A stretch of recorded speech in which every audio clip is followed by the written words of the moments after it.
नमस्कार, आप देख रहे हैं विशेष और मैं हूं आपके साथ सुकन्या सिंह।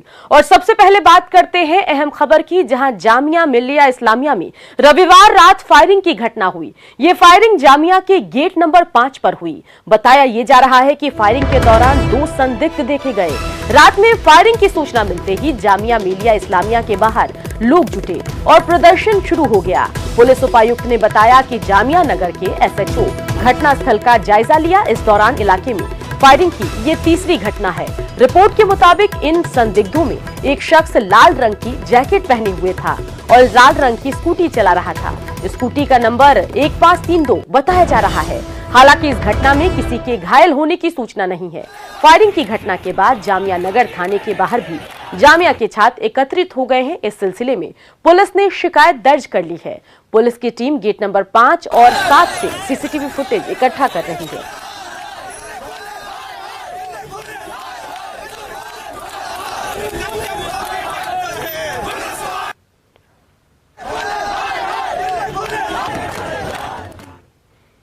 बात दरभंगा की, जहां 2 गुटों के बीच जमकर पत्थरबाजी हुई है। दोनों पक्ष के लोग एक दूसरे की जान लेने पर आमदा दिखे। उपद्रवियों ने कई दुकानों में तोड़फोड़ की। हालात बिगड़ते देख कई थानों की पुलिस घटनास्थल पर पहुंची। हालांकि पुलिस को भी पहले भागना पड़ा, लेकिन SSP और DM खुद जब वहां पहुंचे तो स्थिति को काबू में किया। तनाव को देखते हुए अभी भारी संख्या में पुलिस बल की तैनाती की गई है। SSP ने बताया कि आपसी झगड़े को सांप्रदायिक रंग देने की कोशिश की गई। पुलिस ने लोगों से अफवाहों पर ध्यान नहीं देने की अपील की है। बात को लेकर के 2 पक्ष के बीच में पथराव की घटना हुआ था, तो तुरंत रीइंफोर्समेंट पहुंच गया था। मजिस्ट्रेट पुलिस पहुंच करके उसको नियंत्रण में लाया गया। अभी स्थिति बिल्कुल नियंत्रण है। कोरोना वायरस का कहर जारी है। चीन में अब तक 350 लोगों की मौत, करीब 14,000 लोग संक्रमित हैं और भारत में अब तक 2 मामलों की पुष्टि हुई है। कोरोना वायरस से जुड़ी अपडेट ये है कि कोरोना वायरस का कहर अभी जारी है। चीन में अब तक 350 लोगों की मौत हो चुकी है और 14,000 लोग इस वायरस से संक्रमित हैं। जबकि बात अगर भारत की जाए तो अब तक 2 मामलों की पुष्टि हो चुकी है। चीन से जन्म लिया कोरोना वायरस दुनिया में फैल चुका है। सभी अपने अपने नागरिकों को बचाने में जुटे हैं, लेकिन आतंकी मुल्क माने जाने वाला पाकिस्तान ऐसा नहीं कर रहा है। इसे लेकर उसके तर्क अजीब है। चलिए, क्या वजह है कि पाक ऐसा कर रहा है, इस रिपोर्ट के जरिए आपको दिखाते हैं। चीन के वुहान शहर से फैला कोरोना वायरस जिंदगी का दुश्मन बन गया है। अभी तक चीन में 300 से ज्यादा लोगों की मौत हो चुकी है। इस खतरनाक वायरस का अंदाजा इसी से लगाया जा सकता है कि सभी देश अपने अपने नागरिकों को सुरक्षित चीन से निकाल रहे हैं। भारत में भी एयर इंडिया की फ्लाइट से लोगों को दिल्ली लाया गया। यानी संकट की इस घड़ी में सभी देश अपने नागरिकों के बचाव में जुटे हैं, लेकिन आतंकियों का पनाहगार पाकिस्तान अपने नागरिकों को नहीं बचा रहा, बल्कि पाकिस्तान ने अपने नागरिकों को वहीं छोड़ दिया है। पाकिस्तान का मानना है कि चीन उसका दोस्त है और इस घड़ी में उसके साथ खड़ा है, लिहाजा वो अभी अपने नागरिकों को वहां से वापस नहीं लाएगा। इस पर पाकिस्तान के राष्ट्रपति आरफ अलवी तो अजीबोगरीब तर्क दे रहे हैं। उनका कहना है कि कहीं कोई जानलेवा बीमारी फैले तो वहां से भागना नहीं चाहिए, बल्कि वहां फंसे लोगों की मदद करनी चाहिए। लेकिन सवाल है कि मदद कैसे होगी जब खुद ही जिंदगी खतरे में हो। जब सोशल मीडिया में मजाक उड़ा और बदनामी हुई तो पाक राष्ट्रपति के ट्विटर पर बदले सुर नजर आए और लिखा कि चीन में फंसे पाकिस्तानी छात्रों की हर संभव मदद की गई है और उन्हें सभी अंतर्राष्ट्रीय स्वास्थ्य जरूरतें देने के साथ पाकिस्तान वापस लाया गया, ताकि उनके स्वास्थ्य और सुरक्षा को सुनिश्चित किया जा सके। पाक राष्ट्रपति का गैर जिम्मेदाराना बयान इमरान सरकार की अपने नागरिकों के प्रति क्या सोच है दर्शाता है।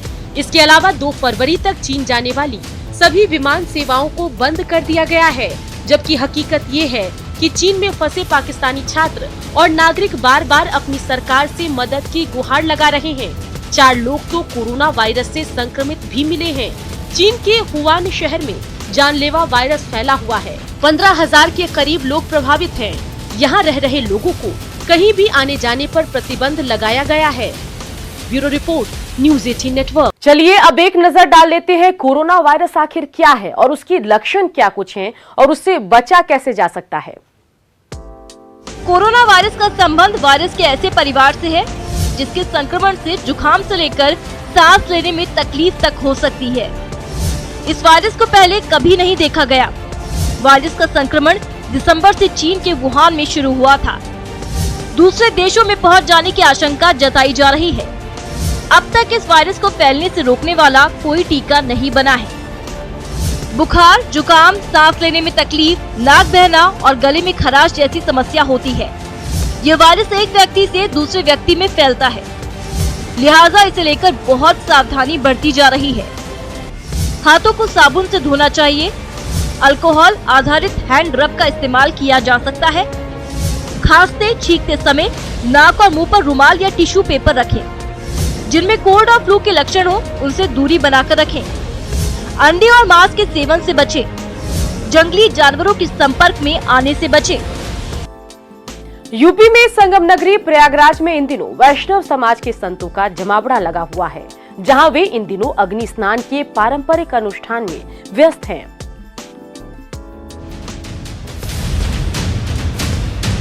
पूरे उत्तर भारत में इन दिनों सर्दी का मौसम है। ऐसे में चारों तरफ आग जलाकर एक अनुष्ठान के तहत की जा रही ये पूजा विधि आम लग सकती है, लेकिन ये प्रक्रिया बेहद खास है।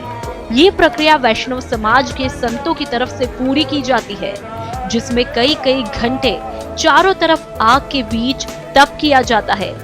ये हमारे ऋषि मुनियों संत समाज देश की रक्षा के लिए पहले सब होता है। धुनी समाज साधु समागम है, सत्संग के लिए परंपरा वैष्णव पंथ का महात्यागियों लोगों का है सब। यूपी के प्रयागराज में संगम तट पर इन दिनों वैष्णव समाज के संतों का मेला सा लगा हुआ है। यहाँ दूर सुदूर से कई संत पहुँचे हैं, जो इन दिनों अग्नि स्नान के पारंपरिक अनुष्ठान को पूरा कर रहे हैं। स्नान के लिए संत के चारों तरफ अग्नि रखी जाती है। 5 धुनी से इस प्रक्रिया को शुरू किया जाता है। इसके बाद हर 3 साल पर धुनी बढ़ती जाती है।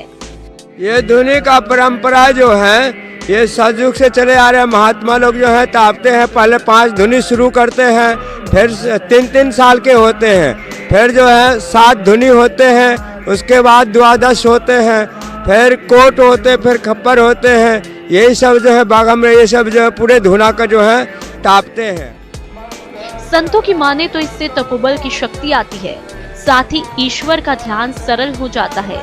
इस अग्नि स्नान के लिए संतों को पहले तैयार किया जाता है और फिर धीरे धीरे वो अपने तप से खुद को इतना सहन शक्ति वाला बना लेते हैं कि गर्मी हो या सर्दी, इन धुनियों से उन्हें कोई फर्क नहीं पड़ता और वे अपने ईश्वर में ध्यान लगाए रहते हैं। Bureau report, news 18 network. Jammu Kashmir के लोगों को बागवानी के लिए प्रोत्साहित करने के लिए प्रशासन ने कमर कस ली। आने वाले सीजन में लोगों को अपने घर में ही फल और सब्जियां आसानी से उपलब्ध हो, इसके लिए बैकयार्ड प्रोग्राम का, जी हां, बैकयार्ड प्रोग्राम की शुरुआत की गई है। एक तरफ पौधों का वितरण और दूसरी तरफ बागबानी की शिक्षा, ये दोनों नजारे जम्मू कश्मीर के 2 जिले पुंछ और उधमपुर के हैं, जहां इन दिनों लोगों को बागबानी के लिए तैयार किया जा रहा है। जम्मू कश्मीर में हार्टिकल्चर विभाग ने एक बड़ी पहल करते हुए हर घर को फलों से लादने की तैयारी की है। इस पहल को नाम दिया गया है बैकयार्ड हार्टिकल्चर। इसके लिए पुंछ जिले में 80,000 पौधे का वितरण किया गया। इसमें कई फलों के पौधे शामिल हैं। इन पौधों को सब्सिडी रेट पर लोगों को दिया जा रहा है।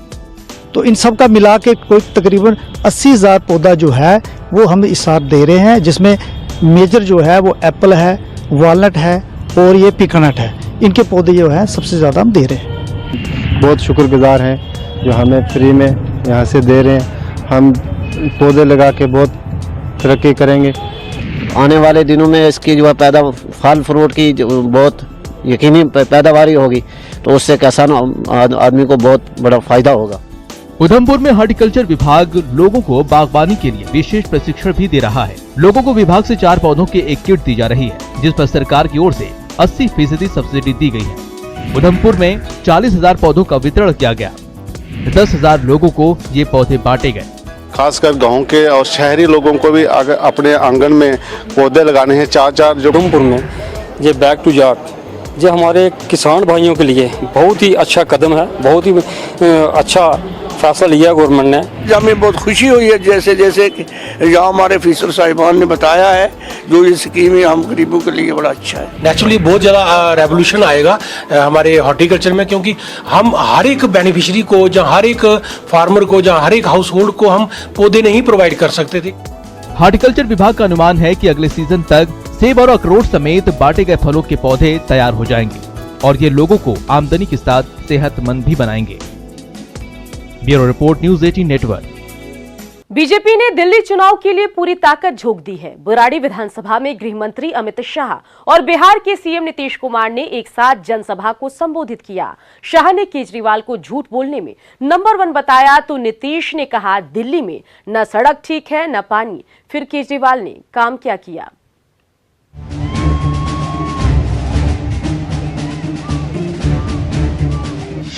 दिल्ली के दंगल में डबल अटैक, केजरीवाल पर बरसे नीतीश शाह। झूठी है केजरीवाल सरकार। बुराड़ी वालों, मुझे बताओ, कोई भी स्पर्धा में अरविंद केजरीवाल की सरकार का नंबर 1 आया है क्या?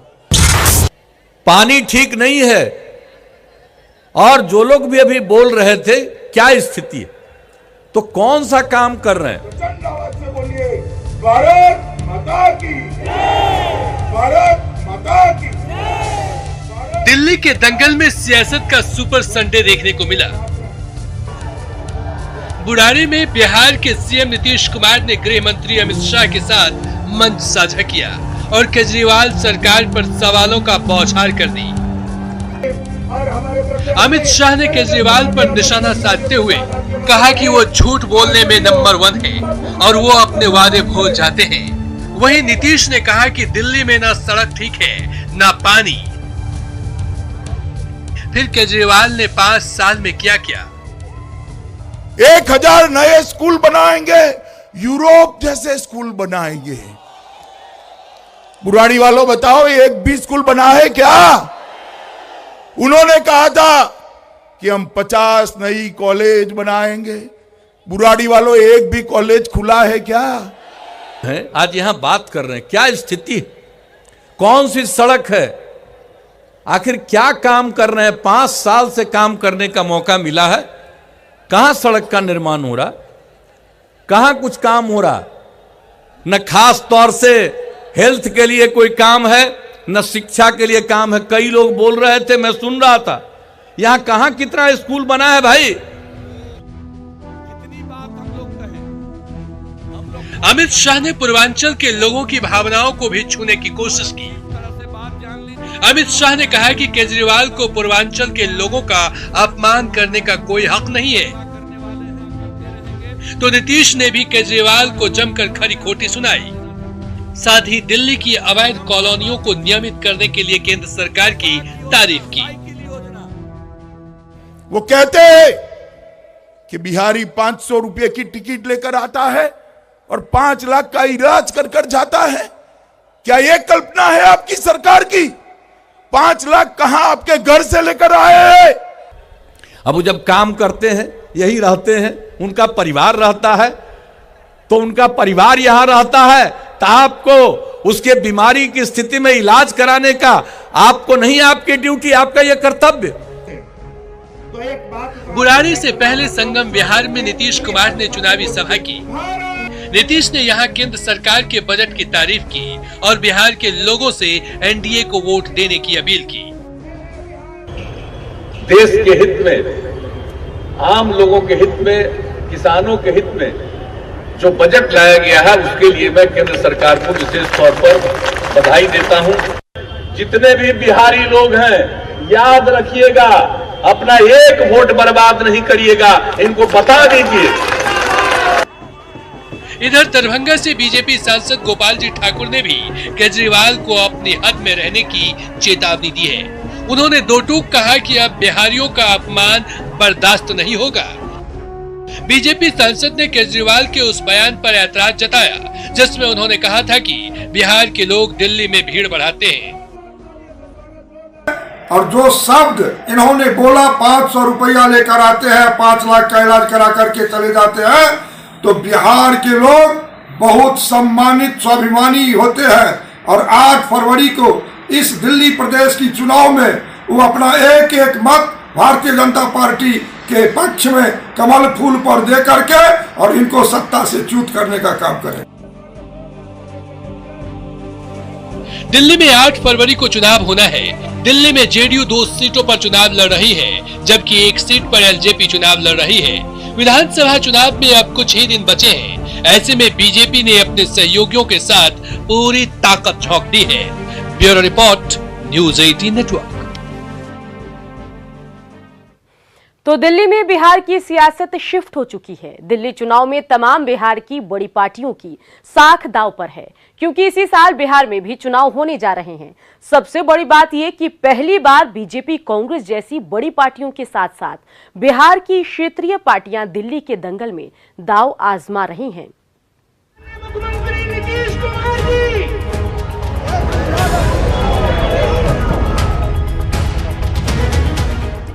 इन तस्वीरों को देखकर आपको बिहार में चुनावी फिजा का एहसास हो रहा होगा, लेकिन सियासी धमक की ये तस्वीरें दिल्ली की हैं, जहां बिहार के क्षेत्रीय शत्रप अपनी मौजूदगी दर्ज करा रहे हैं, पूरी ताकत लगा रहे हैं और बिहार चुनाव से पहले दिल्ली में दम दिखा रहे हैं। दरअसल अपनी सियासी ताकत का एहसास कराने का ये सबसे मुफीद मौका है। दिल्ली के दंगल में सियासी धमाचौकड़ी की एक खास वजह भी है। दिल्ली चुनाव में ऐसा पहली बार हो रहा है जब बिहार की क्षेत्रीय पार्टियां इस चुनाव में प्रभावी भागीदारी दिखा रही हैं। पूर्वांचल के वोटरों को रिझाने के लिए भारतीय जनता पार्टी ने जेडीयू और एलजेपी के साथ गठबंधन किया है। जिन पूर्वांचल के लोगों ने पिछले बार आम आदमी पार्टी को वोट दिया था, इस बार पूर्वांचल का झुकाव बीजेपी गठबंधन की ओर दिखाई पड़ रहा है। और दिल्ली में तो रामविलास पासवान, नीतीश कुमार, अमित शाह, ये सारे लोग एक साथ मिलकर चुनाव प्रचार भी कर रहे हैं। दरअसल दिल्ली की 2 सीटों संगम विहार और बुराड़ी में जेडीयू मजबूत दावेदारी पेश कर रही है। बुराड़ी और संगम विहार विधानसभा सीट जेडीयू के पास है, तो सीमापुरी सीट एलजेपी को दी गई है। बीजेपी ने जेडीयू को साथ में लिया है, तो कांग्रेस ने आरजेडी के सहारे पूर्वांचल के वोटरों को साधने की कोशिश की है। कांग्रेस ने भी आरजेडी से गठबंधन किया है और 4 विधानसभा सीटों बुराड़ी, किराड़ी, उत्तम नगर और पालम से आरजेडी लड़ रही है।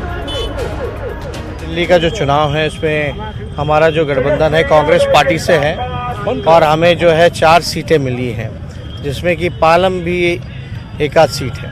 यहाँ काफ़ी जो है पूर्वांचलियों का जो है वोट है। काफ़ी लोग जो हैं बिहार, यूपी से आकर के यहाँ बसते हैं, रोजी रोटी का सवाल लेकर के। दिल्ली में 40% के करीब पूर्वांचल के वोटर हैं और लगभग 25 से 30 विधानसभा सीटों पर इनकी संख्या निर्णायक है। लिहाजा बीजेपी की ओर से अभिनेता से नेता बने भोजपुरी स्टार भी ताल ठोक रहे हैं। भैया सब लोगन के हम रवि किशन यह कहा कि जिंदगी झंड बा आप पार्टी के और तब हम लोगन के घमंड बा। जाहिर तौर पर दिल्ली के दंगल में इस बार बिहार पूरे दमखम के साथ दम दिखा रहा है, जिससे मुकाबला दिलचस्प हो चुका है। न्यूज़ 18 के लिए दिल्ली से अमितेश, रचना और निरंजन की रिपोर्ट।